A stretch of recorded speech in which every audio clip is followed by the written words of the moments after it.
Marcus Aurelius was the Emperor of Rome from 161 to 180 AD and is considered as the last of the 5 good emperors.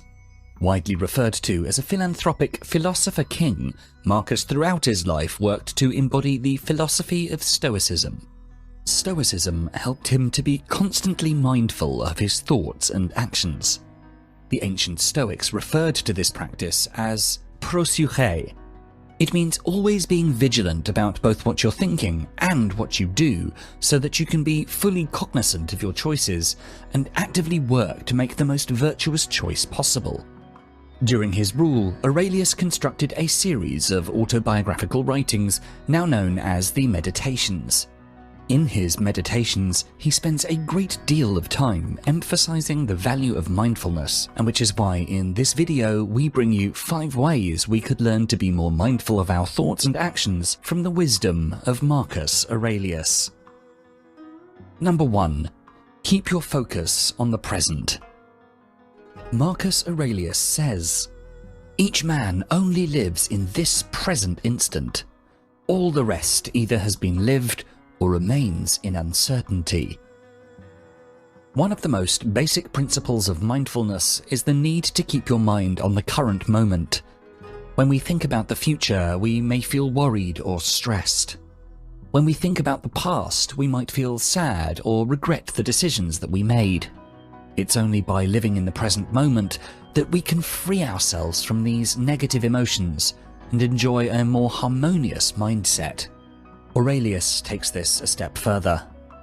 It is not enough to have your mind focused on your current experience.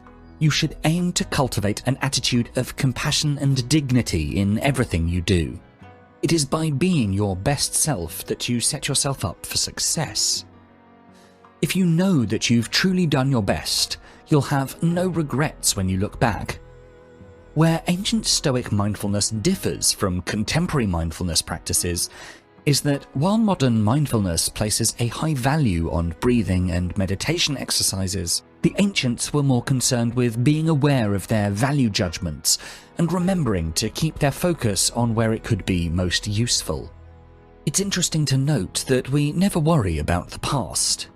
This is because the element of uncertainty is removed. However, we find ourselves reliving those experiences, regretting what we could have done differently or wishing that there'd been a different outcome. We let ourselves become obsessed by the past, which isn't helpful. It can't change anything. All we can do is accept our past and move forward. There can also be problems if you're focused too much on the uncertainty of the future. Worry is an emotion reserved solely for the future, which may bring us good or bad experiences, and when we don't know which it will be, we find ourselves stressing about it. Your stress isn't helpful, and it won't change anything either way. The only way you can influence the future is by working in the present and making choices and decisions which will take you closer to where you want to be. There are a number of simple ways in which you can incorporate mindfulness into your daily life. For example, you could decide on an intention which represents your new mindful approach, such as appreciate every moment as it comes. Write it down and put it somewhere you'll see often, or even put your intention in a number of different places so you have regular reminders. Start your day with a reminder to be mindful. Say your intention out loud and sit with it for a moment, considering how you'll embody it that day. You might like some light meditation practices, like performing simple breathing exercises, where you focus your attention on your breath for a few minutes. Check in with yourself at regular intervals throughout the day. You might also like to be mindful when you eat, focusing on every single bite and how the food tastes and feels in your mouth. Be mindful when you have a shower, considering how the water feels cascading over your body, the smell of the soap, the sound of the shower. The most mundane activities can be magical if you're mindful of them. Just as you started your day with the intention of being mindful, take a moment to sit and reflect at the end of the day as well. Look back and see where you were mindful and embodied your intention, and where you could have done more. Celebrate your wins and think about how you can be even more mindful tomorrow. Number 2. Always choose to be your best self. Marcus Aurelius tells us to waste no more time arguing about what a good man should be one. An important Stoic principle is the notion of living a virtuous life. Being virtuous is an ongoing process, something which never ends because we should always be striving to be our best self. For the Stoics, living a virtuous life wasn't just about being your best self. They felt that if everyone chose to be virtuous together, they could build a better society, a community of people who are working together for the common good, to create an environment which is positive for everyone involved. Everything that happens to you is an opportunity for you to choose a virtuous response. It doesn't matter how painful, frightening, or difficult your situation is. If you react with virtue, its inevitable outcome would be all those things which are so important to us all, like happiness, fulfillment, success, honor, love, and reputation. Choosing to be your best self is a continuous process. You should make a point of checking in with yourself mentally throughout the day to see where your mind is focused. Ask yourself, are you distracted by external influences? Are you being selfish instead of thinking about how you can best serve those around you? When you become more aware of your thoughts on an ongoing basis, you can take active action to channel them in the most beneficial direction for both yourself and the people around you. There are some simple techniques that you can use to start actively working towards becoming your best self. For example, think about an argument or disagreement you were recently caught up in. Create a mind map of the situation. Being as objective as possible, examine your own motives and behavior. What did you do wrong? What might you have done differently? What were your reasons for behaving the way you did? What other explanations might there be? Could you have been kinder or more stoic in your approach? Now, do the same for the other person. Put yourself in their shoes and think about possible reasons for why they did what they did. What factors might be involved that you don't know about? Could there be anything happening in their life which might explain their behavior? When you've done this, pick the kindest explanation you have for the other person's behavior and counter this with the harshest explanation for yours. How does this change how you view what happened?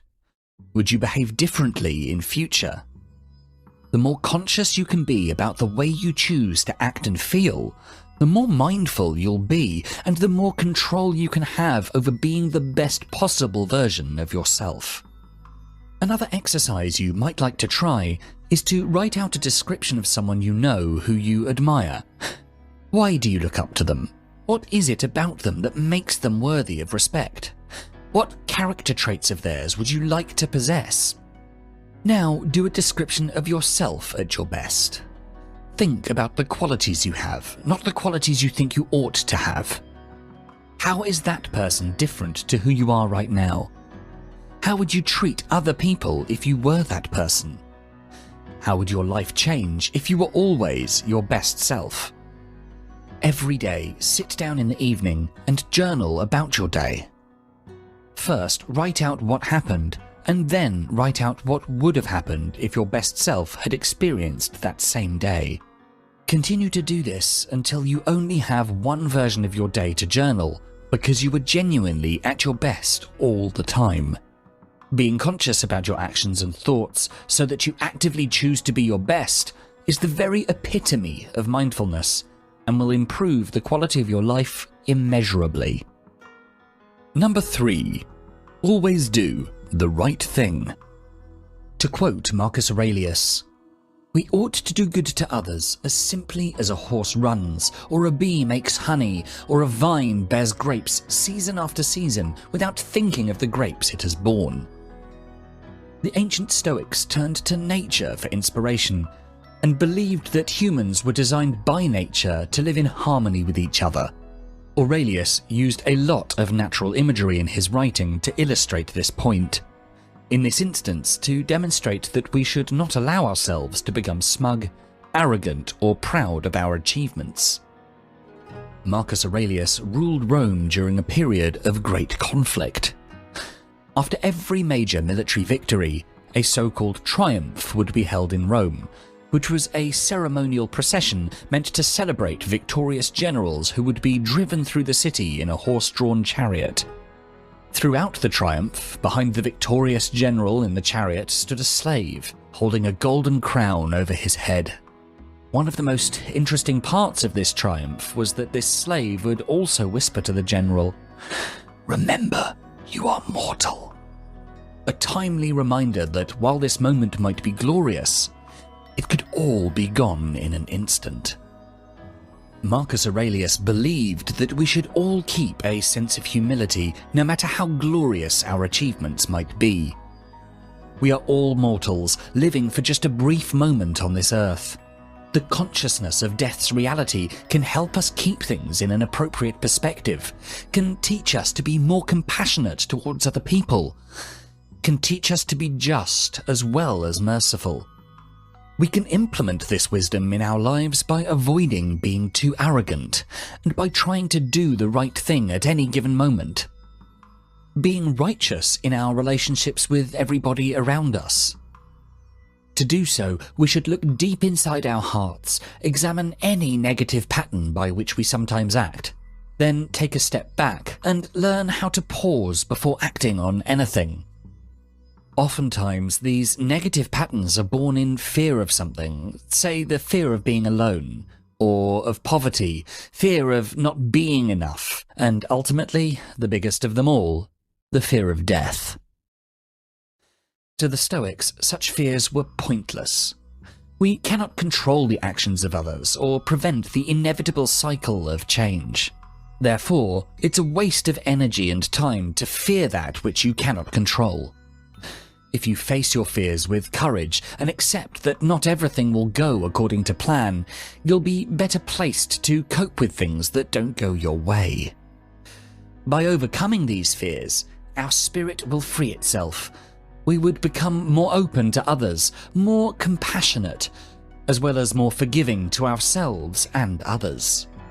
For example, if you're asked to do something at work you consider immoral, say ditching a colleague and making him lose his job in spite of his high skill levels, you should take a step back, reflect on what would be the right action for you in this situation, confront your boss, and give a complete list of reasons why you think this action would be inappropriate. Your boss might get angry at you for disobeying them, but if you know you're on the right side of the situation, then the anger wouldn't matter to you. It is much more important to live life with a clean conscience than to compromise your values for something so small in the grand scheme of things. In this example, the fear that you had to confront was your fear of losing your job by making your boss angry, and the negative pattern which you have to stop letting control your life is the pattern of pleasing other people who don't deserve it. Number 4. Accept and love your life through good times and bad. In the words of Marcus Aurelius, "It is my bad luck that this has happened to me." No, you should rather say, "It is my good luck. I can bear it without pain, neither crushed by the present, nor fearful of the future." The Stoics were renowned for their ability to face even the toughest times with resilience and acceptance.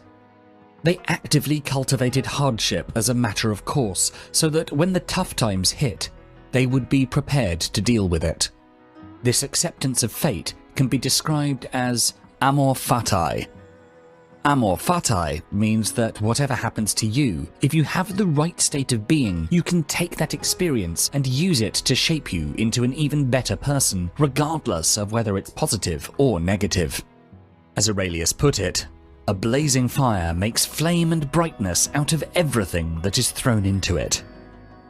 Even though we have different religious or spiritual backgrounds, we are all part of something bigger than ourselves. Whatever you've done, whoever you are, Your journey has brought you to this place at this time.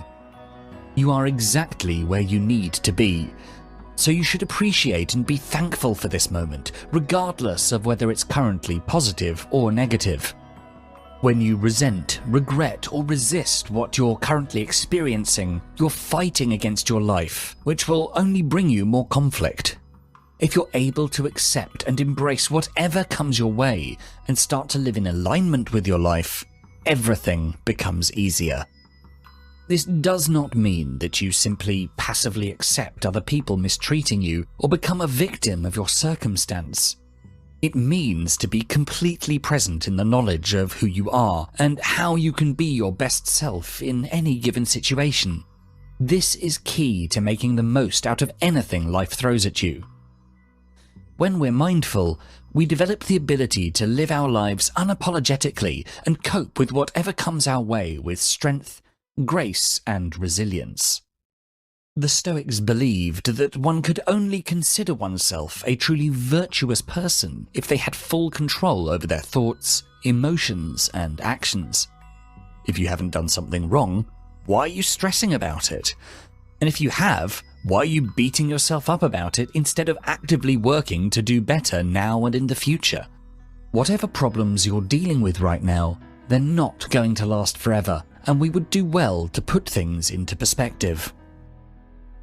You may think that you're a slave to your feelings, incapable of controlling your emotional state.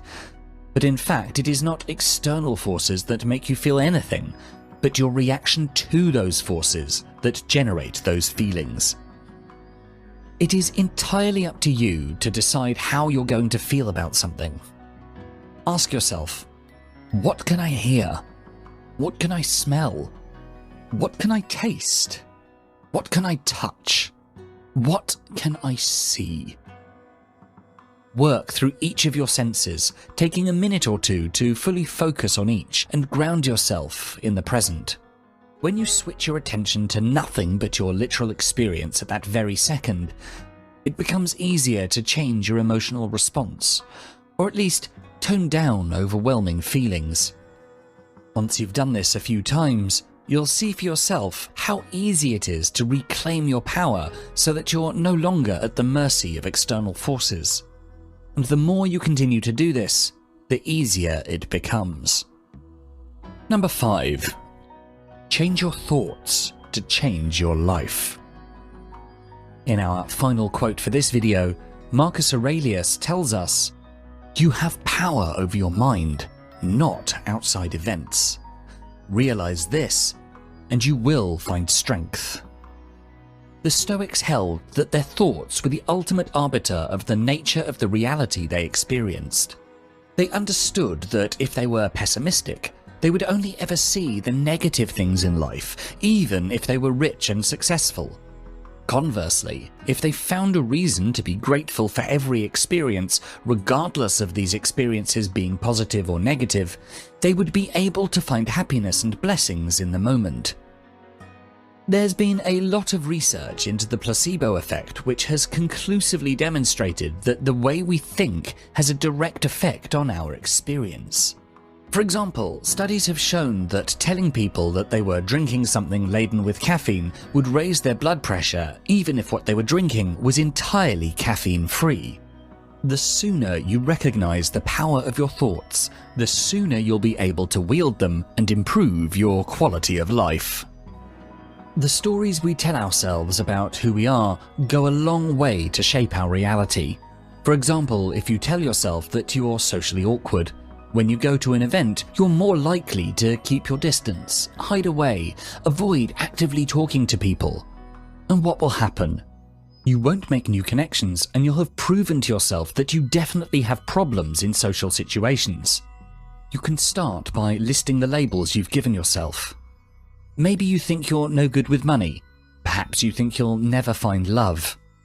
Once you've listed out all the things you currently believe, take a moment to reflect on the fact that just because you think something doesn't mean that it's an objective truth. You can always change your thoughts. To do so, write an opposing belief in front of the labels you've given yourself. Your opposing beliefs could be something like, I'm actively learning to be better with my money, or I deserve love. Now, think of the ways in which you can test the truth of these new, empowering beliefs. If you think you're undeserving of love, do something which will help you feel deserving. Self-love is equally valid, and if you show love to yourself, you make it easier for others to love you as well. Sign up for some budgeting classes to help you develop healthier habits surrounding money. If you think that your life will never change, you're right, it won't. So take this opportunity to step outside of your comfort zone and see what happens when you start changing the way you think and act accordingly. The more you make a conscious decision to always focus on the positive potential in any given moment and seek out the lessons life has to offer you, you'll find yourself becoming less stressed and experiencing true inner peace.